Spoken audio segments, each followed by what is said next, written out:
Kenneth Rembert is known as Mr. False Information and Creepy That.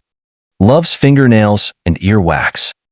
This picture looks hilarious because he looked like he pooping outside at his place 137.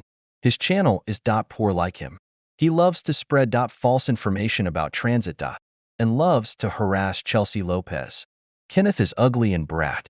He loves to call people fool when he is one. That, and saying celebrities died being fool. Kenneth is